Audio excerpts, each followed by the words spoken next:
Hey everyone, how you doing today? We are doing our expert series with Matt, the mortgage guy. And if you ever wondered why I have a mortgage broker as one of my experts, today's the day that you will find out why. Because when the lending market changes, they see it first, they feel it first, and we can really get a sense of what is going on. So Matt, how you doing this morning?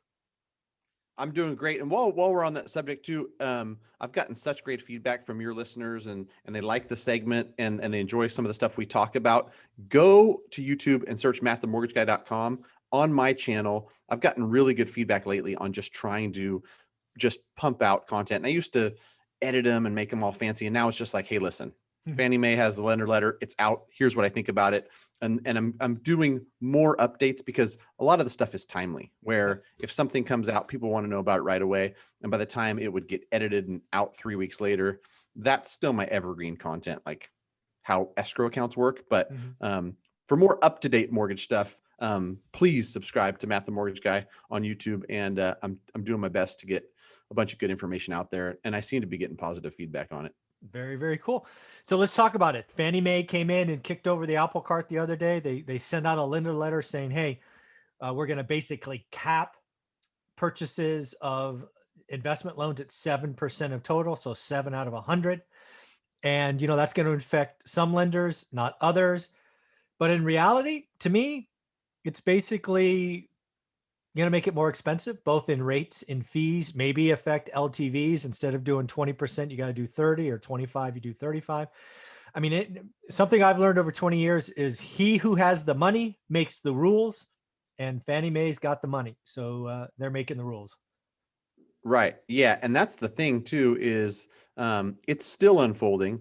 We're still unsure what lenders are going to do what. I made a video yesterday where I talked about some of the wholesale lenders that I'm brokering to. One changes pricing by a lot, one changes pricing by a little. All the account executives that are just fielding hundreds of questions probably from brokers. Hey, I've got 4 loans in there and they're not locked. Are you guys going to, have loan level price adjustments? Basically, is pricing going to go up on these? And they say, we don't know, but we think so. We don't know when. We don't know how much. We don't know how much advance notice we're going to even get to tell you. So that's what we know. And like that was an email I got from some account execs being like, it's probably happening. We don't know how much. We're not going to be able to give you advance warning to lock loans. And so I did what I think a lot of my colleagues did last Wednesday, literally last Wednesday night at 8:00. This letter was out. And like we saw with that refinance fee last year, I'm not going to wait and see what happens Thursday morning to pricing and have, 50 basis points on all my investment property loans go up. I locked everything, sent an email to all those clients and said, I locked, here's why. And generally, people work with you because they like and trust you. So if I told them, if this is my loan, I'd lock it. And that's what I did for you. It was a good idea because, like you said, different lenders are doing different things. And it makes sense for anybody watching. What they said is if you send us 1,000 loans, no more than 7%, or 70 of them can be investment loans and second homes. And so the lenders that I deal with, and as a broker, I've got 75 lenders I can send deals to. And some of them, you just know, hey, listen, I send a lot of stuff to HomePoint because HomePoint has really sharp pricing. And so that's where I'm going to send it. UWM, maybe the pricing wasn't as good. And so what had happened, Mike, if I'm thinking that and feeling that and sending more investment loans to a certain lender, so is everybody else. And so if I were to guess, HomePoint might have had 12, 13, 14% of their whole portfolio that they're selling to Fannie as investment loans. So they had to throttle back hard. And by throttle back hard, I gave an example. One rental at a time listener who I locked on, I think it was a triplex cash out investment property refinance at 3.125. I priced his loan. He was already signing on Monday, so he was all done and locked and whatnot. It was 4.125 for the same cost that he got the 3.125 at. A full percent. That's amazing. And so, other lenders aren't going to adjust that much. It might go up by a quarter, it might go up by 3/8. But the lenders who have the most, who have to throttle back the hardest, of course they have to. They have to just like shrink that. They basically have to turn off the tap all the way and say, no more investor loans for now, please. We want to get back into that 6-7% range because no lender wants loans they can't sell. And Fannie's telling them 7% cap. We're not going to buy them. And so other lenders like United Wholesale Mortgage is a lender I send a bunch of business to. No change. We don't plan on changing. And that's for now, right? Yeah. If all of a sudden they're the best price now and they get flooded, then they might have to shift course. But it's interesting to see. And what I took out of this more than anything was that, Fannie and Freddie, the powers that be, like you said, they make the rules.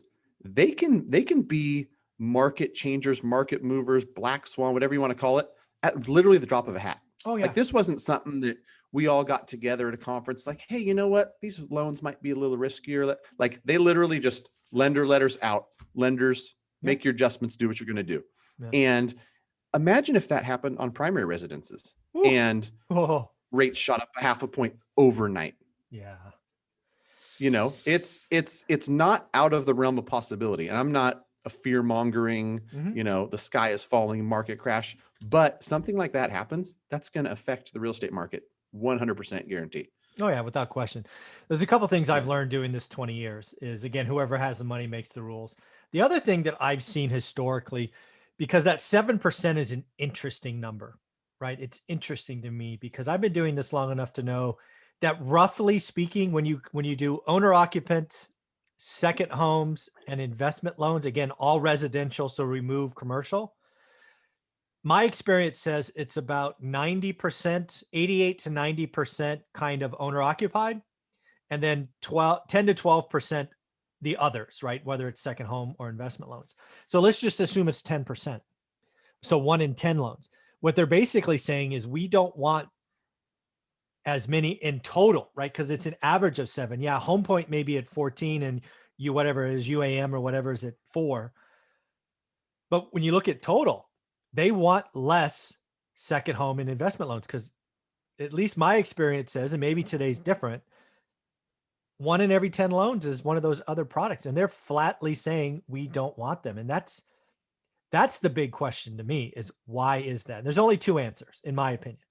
One, they have data about forbearance and liquidity of landlords, right? Small landlords. And maybe, just maybe, there's more pain in those loans than maybe we appreciate, right? Maybe they are seeing kind of 08 repeat where small landlords have 5, 6, 7 loans and they're all going to go bad at one time because they're just tapped out. They got no more cash. Maybe. Or it's a demand problem. And right now the federal government wants home ownership to go up. So one thing they could do is they could take investors out of the market and say, hey, we're going to give, essentially going from 10 to 7, that's essentially 30% less investors, right? When you do the math on a percentage basis, that's going to remove demand. And, oh, by the way, increase home ownership in residentials or house hacking or whatever you want to do. So I look at this and I ask why. It's either there's a structural problem with the debt they have and they don't want more, or they're trying to goose demand for owner occupants. I'm not sure which it is. Do you have an opinion?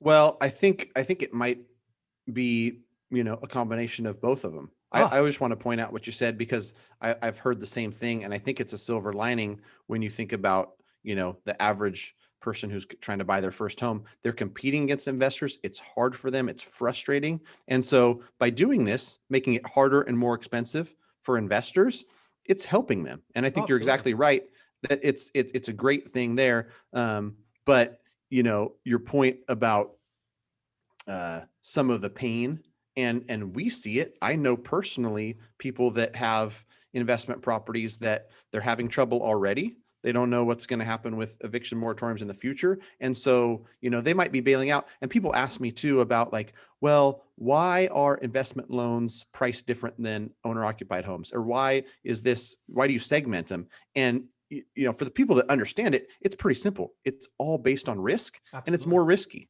If Mike Zuber or Matt, the mortgage guy, or anybody else who owns property gets into trouble, I lose my job, the market collapses, the economy collapses, I'll do everything I can to keep my primary house where my wife and kids live.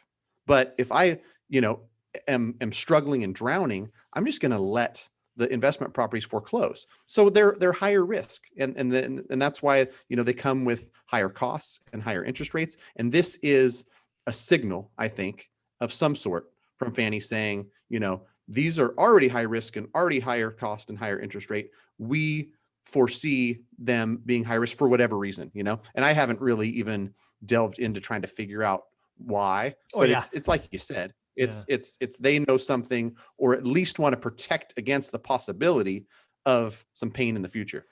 Yeah, I really do think, and again, I hadn't thought about this until I dove into the letter and started asking why. Again, why do they want to go from, again, 10% to 7%? And it's because they want to slow that pain down. And again, I really do think it's another 08 repeat, because to your point about doing everything you can to save where your wife and kids are, once you let one property go, you'll let them all go, right? That's what it was for at least investors in 08. You'll fight tooth and nail not to lose anything. And then once you cross that threshold, it's like, I'm going to let that duplex go. You're like, fuck it. My credit's already screwed up. If I lose 1 and lose 10, it doesn't matter. I'm already screwed. I'm already a 580 or 590 or whatever it is.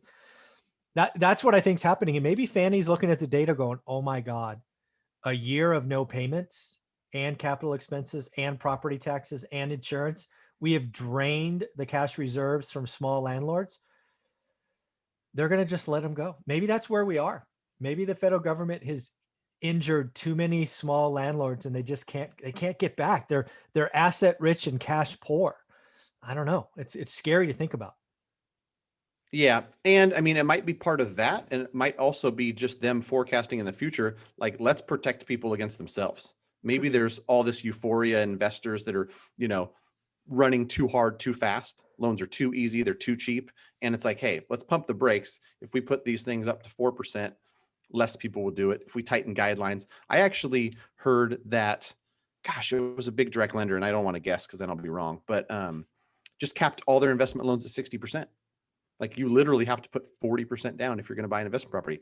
Not necessarily a terrible thing. It's going to protect those folks who are only the very best qualified and in a really good position. But, some of the big banks just said no investment properties at all. Some have capped at 60. This is a furthering of that just restriction.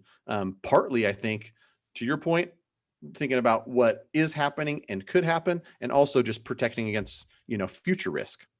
Yeah. Very interesting stuff. The only thing I will close with on this topic number 1, and folks, we have another one with Matt coming up about jumbo loans, so stay tuned for that one, is interest rates on investment properties are going up. Down payments are probably going up. Credit requirements are probably going up. And again, I don't think it's about judging good or bad. That's not where we sit. Fannie Mae has the money. They're making the rules. It's our job to adapt and move forward. Any closing thoughts? The only closing thought is kind of like when we talk about raising, rates rising on investment or on primary stuff. Rates are still great. If you can buy an investment property for, 25% down and get a 4% interest rate, it's still great. So it's not like the sky is falling. This is all bad. It's just, it's not as easy. It's not as cheap as it once was. There you go. Well said. Thanks, buddy.